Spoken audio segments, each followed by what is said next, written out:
Well, it's clear that the protests, which started over higher bus fares, have snowballed into a much bigger movement. Joining me in the studio now is Roberto Jaguaribe, who's Brazil's ambassador to the UK. Thank you so much indeed for joining us. Presumably no word on the meeting here in London. That's correct. Do you have any sense of what was going to be discussed as they went in? Well, I think there are several issues to be discussed. Of course, there's the security issue, which is very important. When you have more than 1 billion people going to the streets, as you showed, it is bound to create some difficulties, and we have to address that first and initially.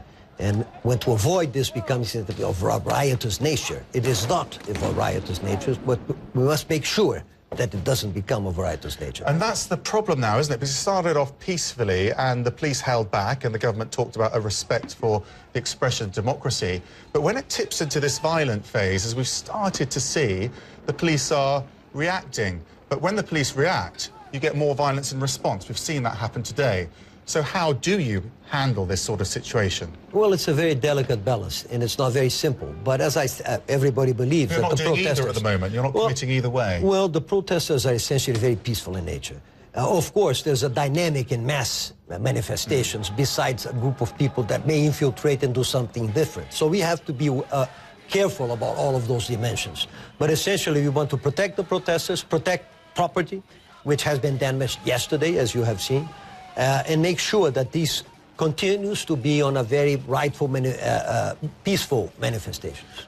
As the police do push back, it does create a more sense of anger. And we've seen over these past few days how the concerns have been expressed in a variety of groups. I mean, what are you addressing here now? You initially thought it was bus fares, but it's not anymore, is it? So how on earth can you address this range of issues? Well, I think you put your finger on the very delicate point, because one of our ministers who is dealing with these issues of civil societies said it would be presumptions on our part to believe that we know what's taking place. So the first thing is to find out what their concerns are. And efforts are being made that way? Certainly are. And of course it's very diffuse. So we can perceive perhaps a certain uneasiness with, for instance, political representation. Yes.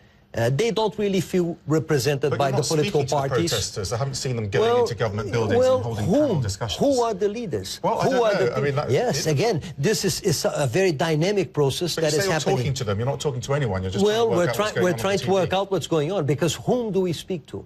Who are the leaders of the process? Well, I don't know. That's got to be the problem. Well, there's no such thing. So you're going through the protesters, are you trying to work out who to speak to? It's a mobilization that has a different dynamic. In fact, it's not a Brazilian thing. It's a global thing. And it has to do with different media, especially the social media, which is very capable of generating this sort of effort. We spoke to a young lady yesterday who had a group with 75,000 followers. So effectively, you have to go and engage with people like that.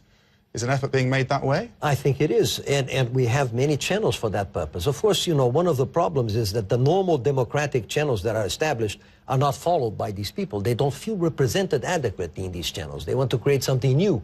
We have to understand that and see how it goes. It's a very So it's a case of identifying who to speak to, and then the government's doing that, is it? Of course, but again, we have an established democratic process. Yes. Changes have to be made through the established democratic process, and we have to follow that route. But it's important to understand the message and to find what they want and to have a dialogue established.